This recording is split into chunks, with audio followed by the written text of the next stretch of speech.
नमस्कार, स्वागत है आपका फिफाना हिंदी क्लासेस के यूट्यूब चैनल पर। और इस क्लास में अपन एक बहुत ही महत्वपूर्ण रचनाकार का परिचय पढ़ने वाले हैं और रचनाकार का नाम है धर्मवीर भारती। जी हाँ, आज की क्लास में अपन भारती जी का परिचय पढ़ने वाले हैं। भारती जी का नाम सुनते ही हमारे मस्तिष्क में तार सप्तक आ जाता है। क्यों आ जाता है? क्योंकि प्रयोगवाद के प्रवर्तक अज्ञेय जी ने जो तार सप्तक निकाले थे, उनमें जो दूसरा तार सप्तक था उसमें इनको स्थान मिला था। तो इसलिए ये महत्वपूर्ण साहित्यकार अपने आप में ही हो जाते हैं। इनके जीवन परिचय की यदि बात करें तो इनका जन्म देखें, ये उत्तर प्रदेश से थे। और ये भी बात है कि हमारे लगभग साहित्यकार उत्तर प्रदेश से आते हैं, तो उत्तर प्रदेश में हिंदी बहुत अच्छी है, तो जाहिर सी बात है कि इनका परिचय अपने आप में ही वैसे भी महत्वपूर्ण हो जाता है।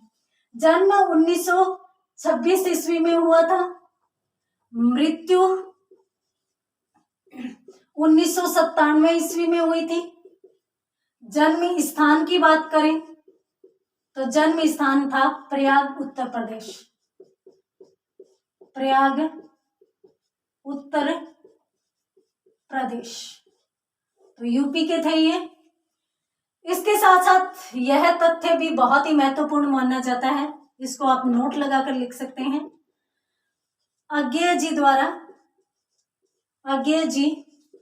द्वारा संपादित दूसरे तार सप्तक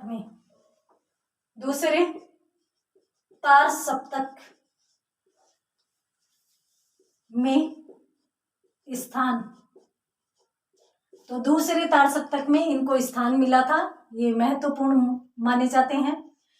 इनका नाम इनकी रचनाओं से बहुत जाना जाता है। धर्म युग का नाम लेते ही धर्मवीर भारती याद आते हैं, अंधा युग का नाम लेते ही धर्मवीर भारती याद आते हैं, निकष नाम लेते ही भारती जी याद आते हैं। तो इनका जो रचना संसार है वो इतना विविधता लिए हुए और इतना महत्वपूर्ण है, इतना अलग सा है। ऐसे नहीं कि जो परंपरा से चलता आ रहा है उसी के रूप में इन्होंने लिख दिया। जैसे अंधा युग का मैंने आपको बताया, काव्य नाटक है, बड़ी ही विचित्र सी अलग सी रचना है। महाभारत को लेकर लिखा गया ये नाटक बहुत ही सुंदर है और इसके साथ साथ विशिष्ट शैली में लिखा गया ये काव्य नाटक है, तो इसलिए भी ये महत्वपूर्ण हो जाते हैं। यदि आप इसका स्क्रीनशॉट लेना चाहते हैं तो स्क्रीनशॉट ले लीजिए। उसके बाद अपन बात करते हैं इनके जीवन की कुछ अन्य पलों की, इनके जीवन के कुछ महत्वपूर्ण तथ्यों की। देखिए, इनके पिता का नाम यदि देखें तो चिरंजीव लाल वर्मा इनके पिता का नाम था, लाल वर्मा। इनकी माता का नाम चंदा देवी था। साहित्य में यदि अपन देखें तो ये कवि भी थे, लेखक भी थे। साहित्य में कवि व लेखक दोनों थे। और कवि लेखक में भी यदि अपन देखें तो देखिए ये नाटककार थे, नाट्य रचनाएं भी इन्होंने लिखी हैं। इसके साथ साथ ये जो संस्मरण भी लिखते थे, कहानीकार भी मान सकते हैं। इसके साथ साथ महत्वपूर्ण रूप से इनको सामाजिक विचारक कहा जा सकता है, सामाजिक विचारक। तो सामाजिक विचारक थे, नाटककार थे, कवि एवं लेखक दोनों थे, तो ये इनके संबंध में महत्वपूर्ण माना जा सकता है। तो इसका भी स्क्रीनशॉट लीजिए। उसके बाद अपन सीधे के सीधे इनके रचना संसार पर चलेंगे और इनकी रचनाओं की बात करेंगे। तो देख लेते हैं पहले इनकी रचनाएं।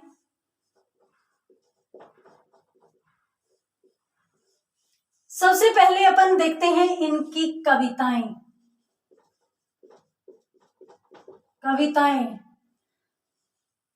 ठंडा लोहा,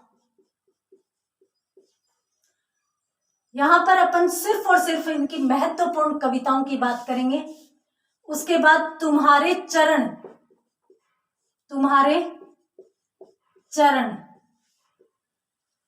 उसके बाद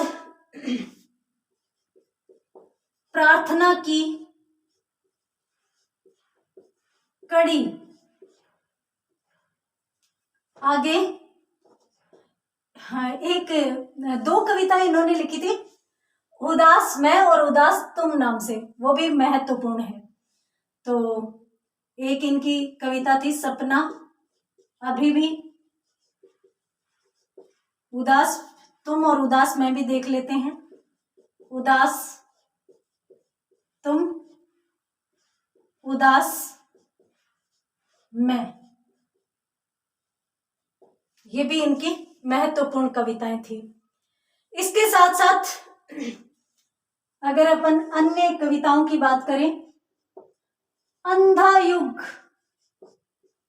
अंधा युग यदि देखें तो काव्य नाटक है, बहुत ही सुंदर है। इसके साथ साथ कनुप्रिया, राधा जी के जीवन को लिखी गई कविता है, बहुत ही सुंदर है। इसके साथ साथ बोआई का गीत, बोआई का गीत, टूटा पहिया, टूटा पहिया, उपलब्धि, उपलब्धि, ये इनकी प्रमुख कविताएं हैं। जल्दी से स्क्रीनशॉट ले लीजिए आप। और यहाँ पर मैं आपको बता देती हूँ कि MGSU की बात करें, बीकानेर यूनिवर्सिटी की बात करें, तो BA पार्ट 3 के सिलेबस में इनके द्वारा रचित ये 3 कविताएं सिलेबस में चलती हैं।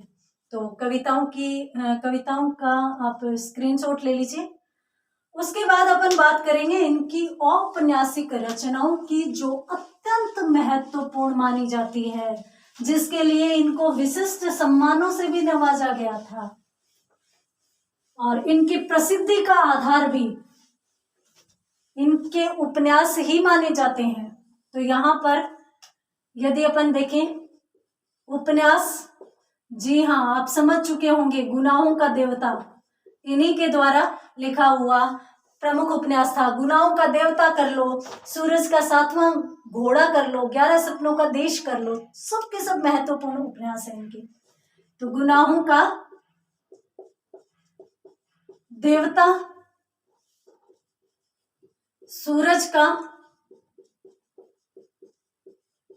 7वां घोड़ा, 11 सपनों का देश,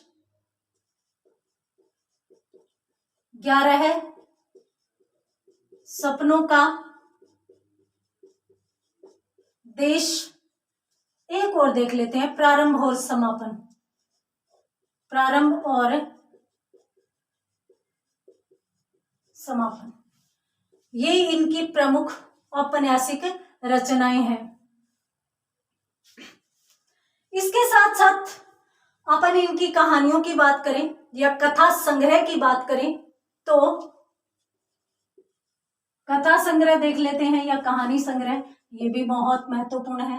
कथा संग्रह, हाँ अब याद आ रहा होगा आपको, चांद और टूटे हुए लोग, टूटे हुए लोग, मुर्दों का टिल्ला, ये भी इनका महत्वपूर्ण मुर्दों का गांव, मुर्दों का गांव भी इनका महत्वपूर्ण कहानी संग्रह है। और एक आपको याद होगा, बंद गली का आखिरी मकान, बंद गली का आखिरी मकान, ये भी इनका महत्वपूर्ण कथा संग्रह है। इनके 2 निबंध संग्रह जो भी महत्वपूर्ण माने जाते हैं, और ठेले पर हिमालय जो इनकी निबंधात्मक रचना है, वो तो स्पेशली यूनिवर्सिटीज में सिलेबस में रहती भी है। तो अपन वो निबंधात्मक रचनाएं भी देख लेते हैं, 2 ही है। तो निबंध, तो एक तो हो गया ठेले पर हिमालय, ये हो गया। और इसके साथ साथ दूसरा हो जाता है पश्यंती, पश्यन्ति। ये 2 इनकी निबंधात्मक रचना है जो कि महत्वपूर्ण मानी जाती है। तो जल्दी से इनका भी स्क्रीनशॉट लीजिए। फिर अपन बात करते हैं इनके सम्मानों की, इनके पुरस्कारों की।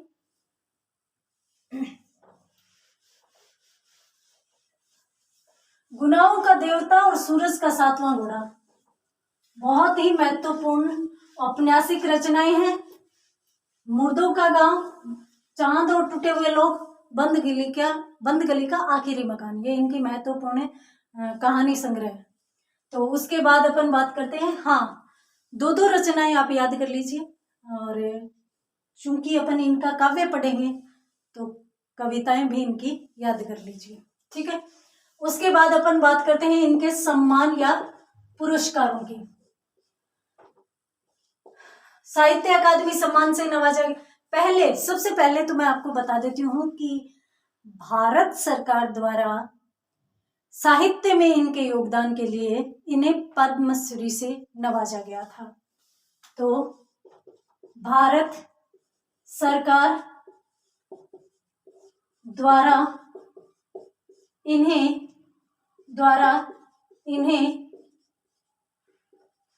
पद्मश्री से नवाजा गया। यहाँ पर आप अंदाजा लगा सकते हैं कि ये कितने महत्वपूर्ण व्यक्तित्व थे। उसके बाद भारत भारती सम्मान सामान्यतः उत्तर प्रदेश सरकार देती है। तो भारत भारती सम्मान से भी इन्हें नवाजा गया था। इसके साथ महाराष्ट्र गौरव सम्मान से भी इन्हें नवाजा गया था। और अंतिम सम्मान की बात करें तो व्यास सम्मान से भी इन्हें नवाजा गया था। ये था इनका परिचय, इनका रचना संसार, इनके जीवन से संबंधित कुछ महत्वपूर्ण बातें और इसके साथ साथ इनके सम्मान या पुरस्कार। एक चीज और बता देती हूँ, इनके जो प्रारंभिक रचनाएं है ना वो गुप्त जी से प्रभावित है। यानी मैथिली शरण गुप्त जी की जो उच्छृंखलता है उससे ये बड़े प्रभावित थे और वही की वही उच्छृंखलता इनके साहित्य में भी मिलती है। तो उम्मीद करती हूँ कि इनका साहित्यिक परिचय आपको समझ में आया होगा। तो मिलते हैं अगली क्लास में अगले टॉपिक के साथ, तब तक के लिए धन्यवाद।